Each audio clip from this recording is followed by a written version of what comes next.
If you have a true scary story you'd like to share with the channel, go to astheravendreams.com and click the button to send it my way. And of course, thank you.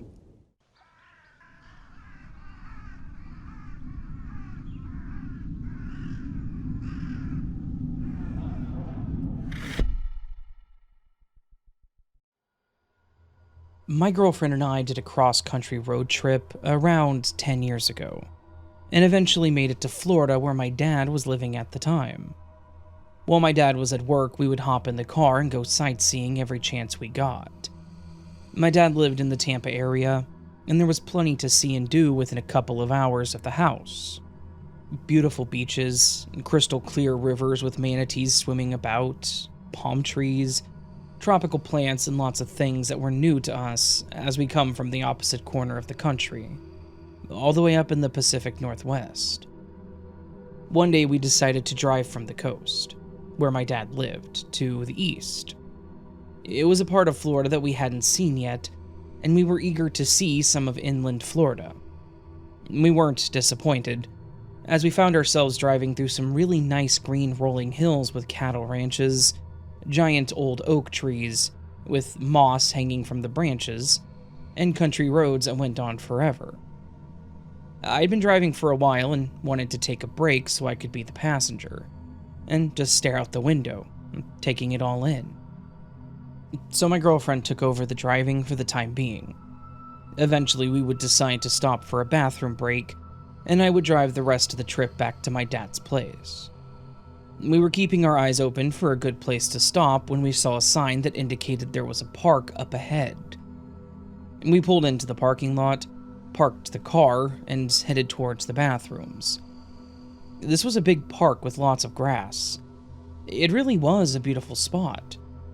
We noticed that there was also a bike path that ran through the park, and people would park their cars here and set out on this path for a bike ride. Now this was midweek, and there were only 2 or 3 cars in the parking lot, and we didn't see any other people around. I headed into the men's room and popped back out, noticing that my girlfriend was still in the women's room, so I decided to have a look around while I waited for her. Across the field of grass, I saw what looked like a trailhead and some signage, so I figured I would investigate. I made my way over to the signboard and was reading some information about the park and the nature trail when I noticed a truck pull into the parking lot. My girlfriend was still in the bathroom, so I decided I would just wait here for her and try to get her attention when she was done, thinking that maybe we'd go for a short hike on the trail. While I was waiting there, I noticed that a tall, slender man wearing a cowboy hat and jeans had gotten out of his truck and was standing there on the sidewalk. Just about the same time, I see my girlfriend come out of the bathroom. She saw me immediately and started walking in my direction. I also saw that the man in the cowboy hat was just standing there motionless, like a statue, staring as my girlfriend walked across the field. As this was happening, I started to get an uneasy feeling in my gut, like something wasn't right with the guy standing there and staring at us. My girlfriend made her way across the field to the edge of the forest, where the trail began, and where I was standing. When she arrived, I asked her if she had noticed the man. She turned around to look as the man just stood there, not moving a muscle, and staring at both of us now. We must have stood there for a couple of minutes, both of us feeling uneasy. It was like we knew that we should not walk any further into the woods. You know that apprehension that you feel when someone is just staring at you with no expression on their face? Like a hunter watching his prey intently. That's what it felt like. The main problem was that we were going to have to cross that field passing right by that man to get back to our car. It was either go hide in the woods until he left, or make our way back to the car. We decided that we would walk back towards the car. Actually, I came up with a plan and told my girlfriend about it. We would walk straight towards him, and because I had a 35mm camera in my hands, my plan was to use that as a weapon if anything happened. I gave my girlfriend the car keys and said that if he made any move towards us, that I was going to rush straight for him and hit him as hard as I could with the camera in my hand, and she was to run straight for our car, get in, and get the hell out of there. When she got back to the highway, she could wait for me there. So we started across the field, and not once did the man move or take his eyes off of us. He just stood there, glaring at us from under the brim of his cowboy hat. Both of us had a really bad feeling as we got closer and closer to the parking lot, but I just stared right back at him, and just tried to give off the vibe that I was ready for a fight if need be. When we were within 10 feet of him, I muttered hello, or how's it going, or something along those lines. I was so nervous that I could barely get the words out of my mouth. He said nothing and just continued to stare. Finally, we passed by him and hurriedly made our way to the car, jumped in and locked the doors. This was the first time I saw him move at all. He slowly turned around and continued to size us up. Once we were in the car with the doors locked, we felt a sense of relief. I backed up, and as we turned to leave, I told my girlfriend to try and memorize his license plate number. We thought maybe this guy was some kind of predator who was at the parking lot looking for prey. It was the perfect place for someone with bad intentions like that. A remote park with a bike path, midweek when there weren't a lot of people around. Honestly, the whole experience felt like he was sizing us up. Did we look weak? Was anyone else around who would witness it if he tried to do something? I still get the chills today when I think about him standing there and staring at us. We talked about it the whole drive back to my dad's place. Should we call the police and let them know that there was a weirdo hanging out at the park? Both of us were still kind of freaked out. We told my dad all about it when we returned, but he kind of just laughed it off and said that we were probably just being paranoid. We eventually decided not to report it to the police because what would we even tell them? Nothing happened, thankfully, but even 10 years later, the thought of that guy freaks me out. And if I mention it to my now ex-girlfriend, she agrees that it feels like we got lucky that day.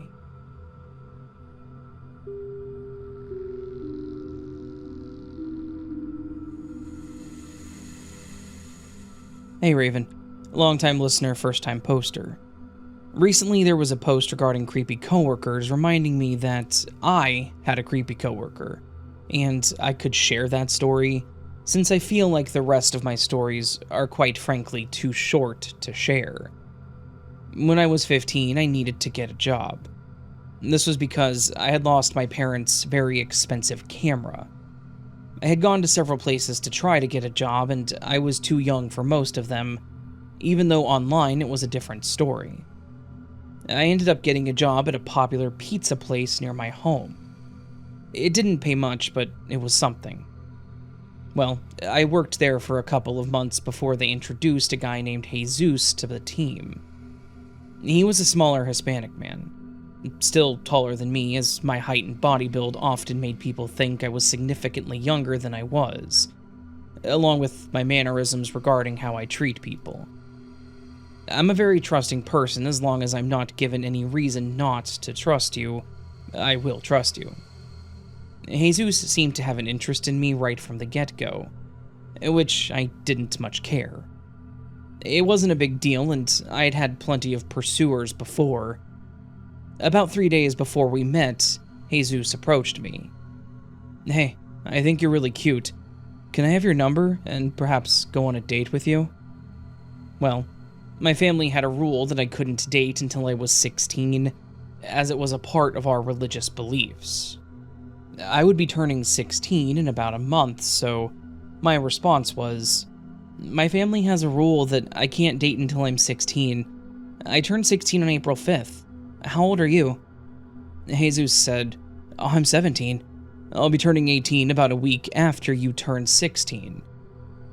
Age gaps have never bothered me, as long as they were small enough, though the legality of dating an adult did bother me.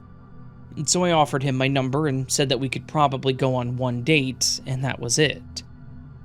A couple of days later, I was sitting in class when I got a text from Jesus.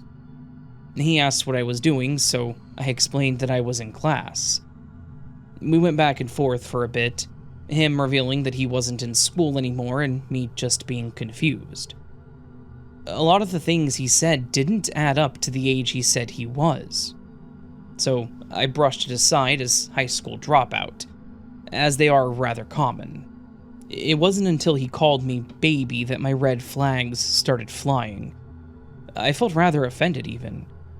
He had known me for 2 weeks? And only talked to me in person twice, and he already was calling me baby? I went off on him, saying how sketchy it was for him to be acting how he was.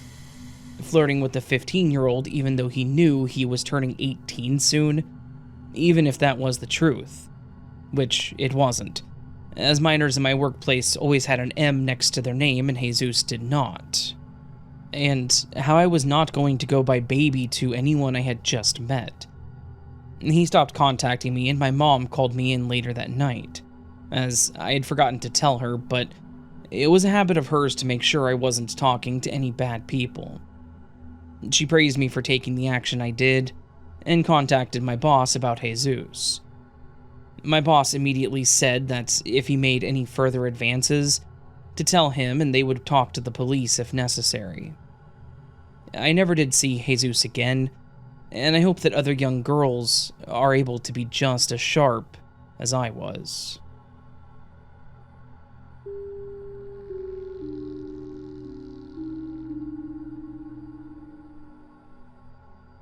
Hey all, I wanted to share a recent experience. I think it's possible that I was being paranoid or overthinking, but either way, it made my spidey senses tingle, and I'm a big believer in trusting your gut. I, 31, female, was recently visiting Amsterdam and had been traveling solo, so mostly seeing some museums and landmarks during the day. I visited a museum in the red light district during the daytime, so it was mostly filled with tourists. Despite that, I'd felt very safe walking around. I still tried to stay pretty alert to avoid pickpocketing, and also since I'd been clearly traveling alone. While I was in one of the rooms in the museum, I accidentally made eye contact with this older, maybe 50-ish man a few times. You know when you're looking around the room and it happens? Well, that just kept happening. Maybe 4 or 5 times. To the point where I started to get a little squicked out that I wasn't imagining it. And so I stayed in the room even longer than I would have, reading all the signs and entries before moving on, and not making more eye contact, thinking that he'd of course continue to the next room. Well, he didn't. When I finally moved on to the next room, shocker, so did he. I did the same thing, taking my time to go through all the exhibits in the room, waiting for him to proceed without me. When that didn't happen, I actually regressed back into the previous room to reread the items in there.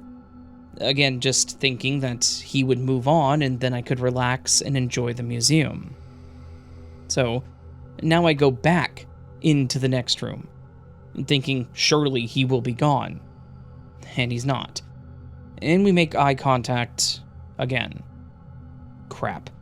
I just moved forward to the next room, and so does he, right after me.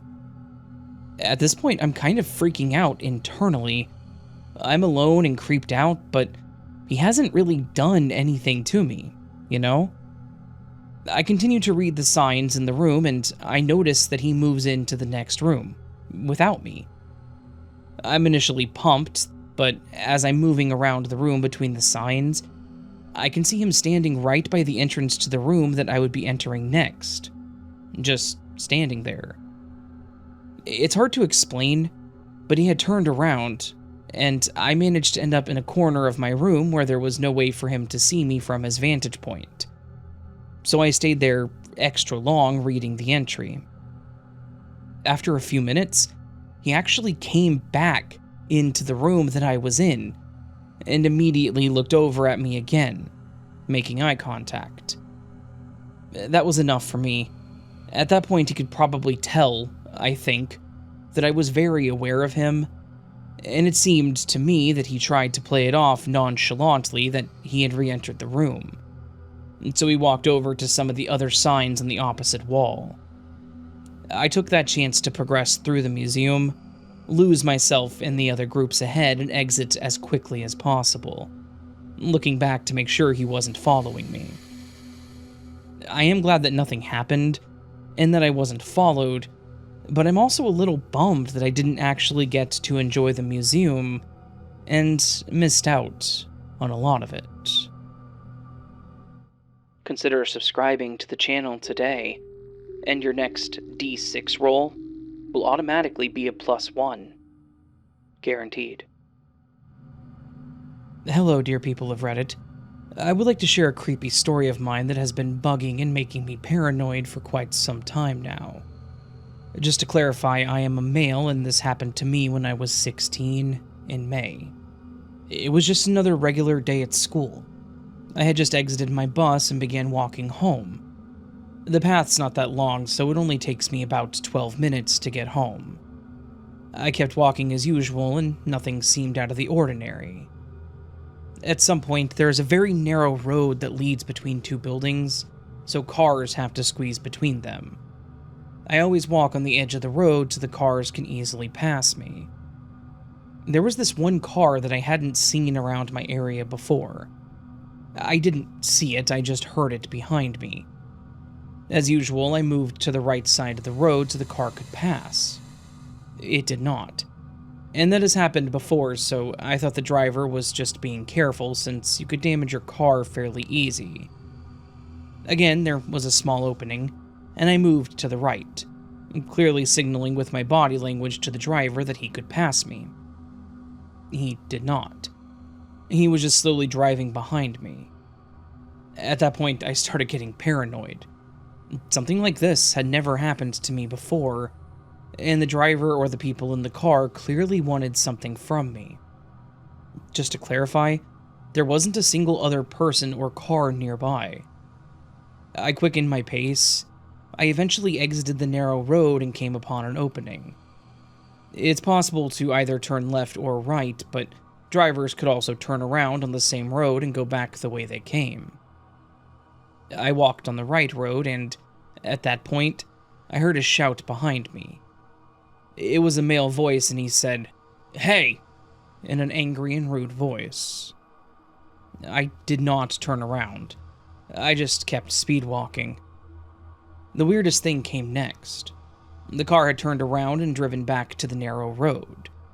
I couldn't see his registration number because he drove off too quickly, nor did I ever see him again. I kept looking back because I didn't want him to know where I live. There could have been many different possibilities.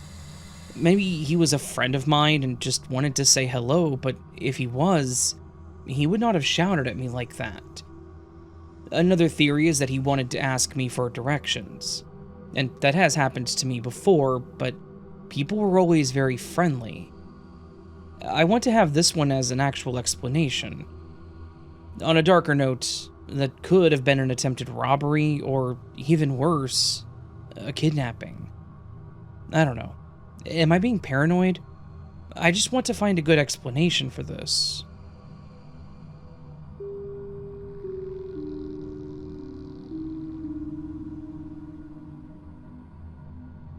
Maybe this isn't so much creepy to the general public, but it definitely made me nervous at the time.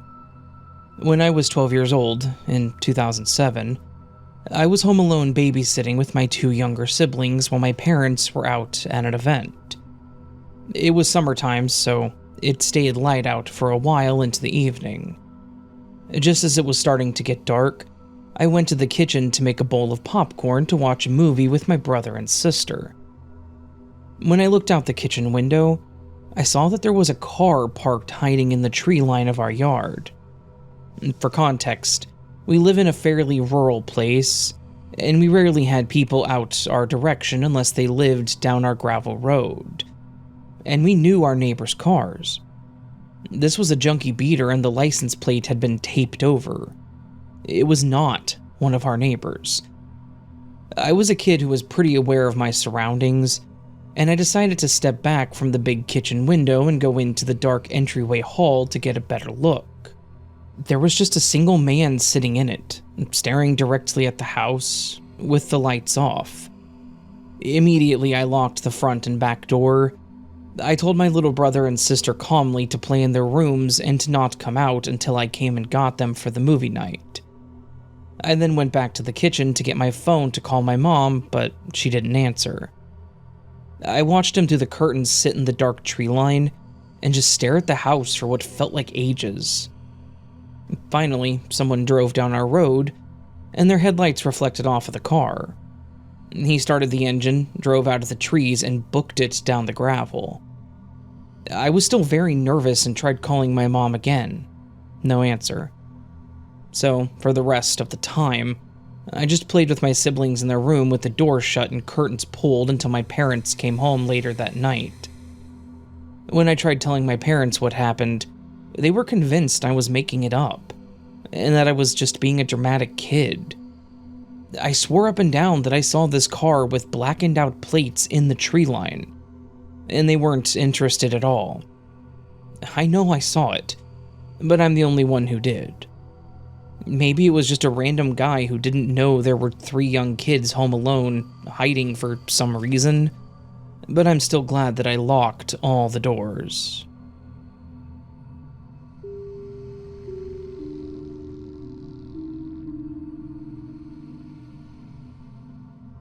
It was 2007, and I was 13.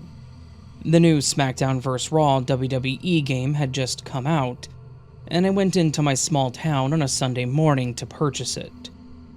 After purchasing the game, I was in awe of the cover and the synopsis on the back of the game, so I sat on a bench to read it and take in the excitement of buying a new game. I lived in a small market town in England, so Sundays were often very quiet. While sitting on the bench, I looked over to the bus stop across the road and noticed a strange-looking, scraggly man walking towards me. I was a bit nervous seeing this because, although I was 13 or 14, I looked about 11, as I was very small. On his approach, he asked me, "What's that you're holding?" I explained it was my new game, and I then said, "Look, I need to go. My brother's waiting for me in the mall."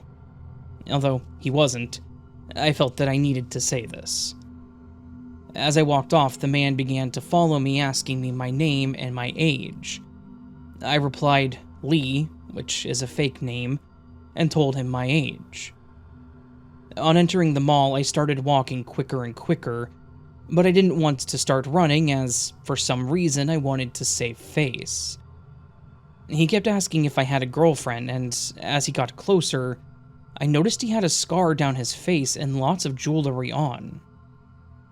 To his question, I responded yes, as I thought that it may put him off if he knew I had a girlfriend. I then ran into a shop in the mall and started flicking through the magazines, but he persisted with the questions. I then got up the courage to run as fast as I could. He began to chase, but I got away. When I got home, I didn't tell my parents. I just went upstairs and played my game. But later that day, I did tell my mom. She called the police immediately.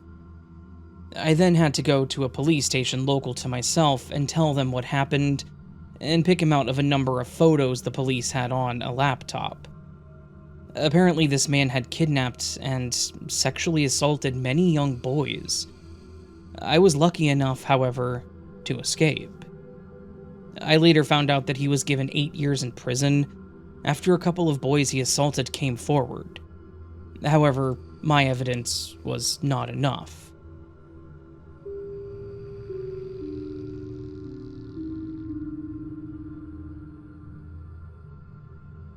I've always had a soft spot for older people, due to a great relationship with both of my grandmas, and I never even minded, even as a kid, helping her older neighbors screw in a new light bulb that they couldn't reach. Not wanting to climb up on a step stool and lifting things that, to me were light as a feather, and so on. I learned they always had stories of their lives that I found interesting, like pages from a forgotten book. I'm still that way, and the older I get, the fewer of them are around. So I have this neighbor just down the street. A few nights ago, after she'd settled into bed, this scratching on her window, followed by a gentle knock, scared her badly. She'd recently lost her husband and hasn't lived alone, ever. I'm in the security business and told her, as I will all of you, my friends, the first scratch on that window glass makes dogs react, so they know if they are in the house. But people sleeping rarely can hear it. And then the light knocking is to test if you are asleep, so they can sneak into the house's kitchen or bathrooms and freely walk around, though you set your security system. Your motion sensors are turned off on stay, so only the door and any window contacts remain active. But sadly, a huge company only places a contact on the doors, so all they really want is your monitoring, but your perimeter is not really protected. I did not install her system, but I informed her of these things, saying to call me if they did this again. I could literally just walk right over there. First, we'd heard a side door knock when I was sitting with her this past Halloween, so she wouldn't feel alone or scared. It was right as it was way too late for kids to come by, and I was about to go on home. Then the hand grasped her security door handle, jiggling it right and then left, making a distinct noise. They had tried that door. Fast forward a week ago, and there was a pretty loud knocking at her middle bedroom, at the back window near the kitchen. So I got that call. Then, 3 nights ago, there was another knock on her bedroom window, and she was very freaked out. So, tonight, I placed percussion, or glass break detectors for her, and I guess we shall see.